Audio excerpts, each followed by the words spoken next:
Je vous parle d'un temps que les moins de 20 ans ne peuvent pas connaître.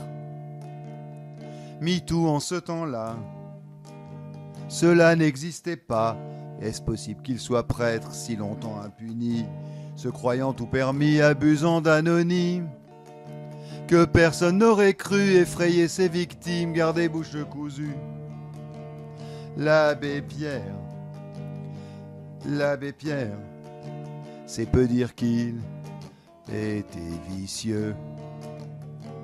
L'abbé Pierre, autour de lui, tout silencieux. Quand cet être malsain jouait les puritains, laissant ses victimes croire qu'à travers lui c'est Dieu qui commettait l'odieux. Si difficile à croire, l'Église a su très tôt, mais personne ne dit mot de ces actes infâmes, cachant que ce pervers faisait autant de mal en feignant la misère. L'abbé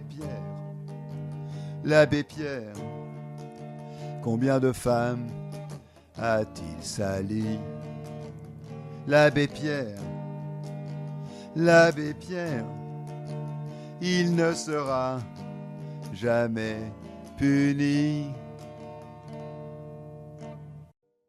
Le Vatican savait, aurait dû dénoncer l'auteur de ces violences, et pourtant ne fit rien, par crainte que les gains d'Emmaüs ne flanchent. Un scandale, c'est certain, sonnerait le tocsin d'Emmaüs, quel dilemme.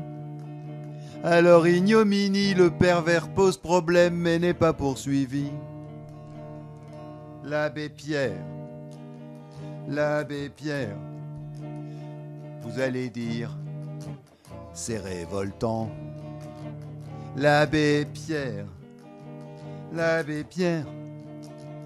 beaucoup de monde savait pourtant. Et soudain, un beau jour, quand le secret si lourd est sorti dans la presse, le silence rompu, l'imposture mise à nu, dévoilant la bassesse et le mal qu'il a fait en prétendant prier pour pratiquer ses vices. Et bien après sa mort, du mal qu'il a causé, ses victimes souffrent encore. L'abbé Pierre,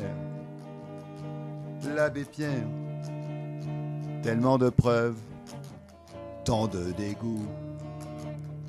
L'abbé Pierre, là où il est, sûr qu'il s'en fout.